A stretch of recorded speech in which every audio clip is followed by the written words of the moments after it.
En tout cas, dans ce qu'on pose là depuis 4 ans, il n'y a rien d'anecdotique au sens où les choses sont organisées dans une orientation politique qui a été votée dès le début du mandat, où on avait dit la culture, c'est à la fois un levier de lutte contre les inégalités, c'est un levier de structuration des filières culturelles, c'est également quelque chose qui doit nous permettre de participer à l'écriture d'un récit de territoire. Et puis on avait aussi dit qu'elle devait se préoccuper de la question de l'égalité femmes-hommes et puis de la question environnementale. C'était nos 5 orientations, 3 qui sont, on va dire, thématisées et 2 qui sont plutôt des vigilances extrêmement fortes par rapport à la responsabilité sociale et environnementale qui doit être celle d'une collectivité. Et donc tout ce qu'on pose depuis le début de ce mandat s'inscrit là-dedans. Donc effectivement, sur la structuration des filières, il y a eu à la fois du soutien à des filières et à des acteurs sur des financements à des acteurs culturels, mais il y a eu aussi la volonté de soutenir une filière qui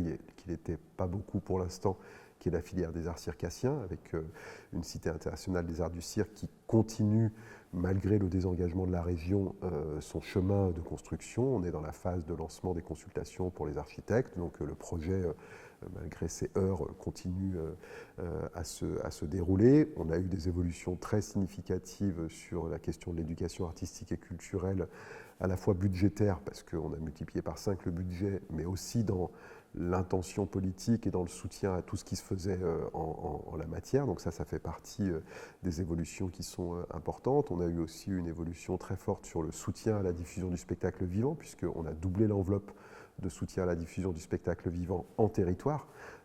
Donc ça veut dire que chaque conférence territoriale des maires, qui sont les sous-ensembles de la métropole, se sont vus soit maintenus, augmenter, voire avoir de nouveaux budgets en matière de soutien à la diffusion du spectacle vivant. Et ça participe aussi à une richesse de la programmation culturelle sur la métropole. Et puis après, il y a aussi des évolutions liées à des équipements sur lesquels on prend une place peut-être un peu nouvelle dans le pilotage. Je pense à la chapelle de la Trinité, sur lequel on a, avec la ville de Lyon, lancé un appel à manifestation d'intérêt et qui a été accordé du coup au concert de l'Hôtel-Dieu. Et puis, il y a aussi des questions en cours sur la question du transborder, parce que la propriété était multiple, la DSP Lyon sur un bâtiment métropole. Voilà, donc ça veut dire qu'on se dote aussi d'outils et de lieux qui vont être des lieux pour nous importants, soit autour des musiques actuelles et des publics jeunes, soit autour d'autres esthétiques qui peuvent sembler plus éloignées, mais dont on a envie aussi d'en faire une démocratisation. Et je pense notamment à l'esthétique baroque avec la chapelle de la Trinité. On garde cette esthétique, simplement dans le cahier des charges qu'on avait lancé, on demandait à ce que ça s'ouvre à davantage de publics différents, à ce que ça permette à tout le monde d'accéder à cette esthétique, voire à la pratique de cette esthétique. Et ceux qui ont répondu nous ont fait des propositions extrêmement intéressantes en la matière. Donc, je ne suis pas en train de faire une autosatisfaction du bilan, mais je dis que pour une collectivité qui, il y a encore 4 ou 5 ans, finalement, s'occupait de culture après que les villes l'aient fait, on a posé les premières bases de quelque chose qui me semble assez solide en la matière, et en tout cas sans se renier politiquement. Pour l'instant, en ayant réussi à faire plus et à ne pas réaffecter les moyens. Je ne sais pas combien de temps on va tenir là-dessus avec le désengagement extrêmement fort de la région, mais en tout cas pour l'instant c'est que du plus, et donc on a continué à soutenir les grandes infrastructures, mais par contre le plus il est allé à des nouveaux projets et à des besoins qui étaient non couverts jusqu'à présent.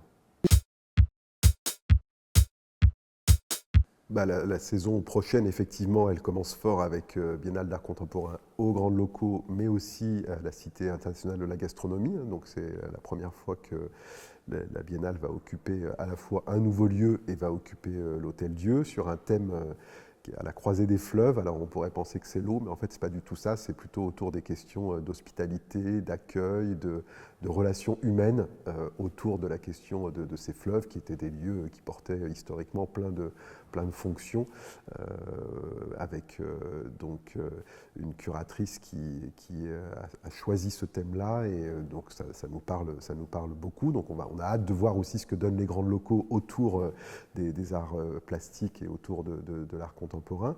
Après, on a Woodstower qui a vécu des moments difficiles l'été dernier et à qui on souhaite une très très belle édition, et qu'on a aidé exceptionnellement pour lui permettre d'être en capacité d'offrir une très belle édition, et ça commence le 29 août. Et puis après, on a, je dirais, toute notre programmation classique avec le festival Lumière qu'on soutient, avec Écran Mixte qui revient. Donc c'est plutôt des agendas finalement de récurrence, mais on est extrêmement content de voir que les festivals ou les événements qu'on accompagne depuis maintenant plusieurs années prennent aussi de l'ampleur. Je pense à un festival Sens Interdit avec une très belle édition, alors qui est tous les 2 ans, donc lui ça se prépare pour octobre 2025. Il y a le festival Caravelle qui revient, donc enfin, il y a encore de quoi se nourrir, échanger, rêver autour de la culture sur la métropole.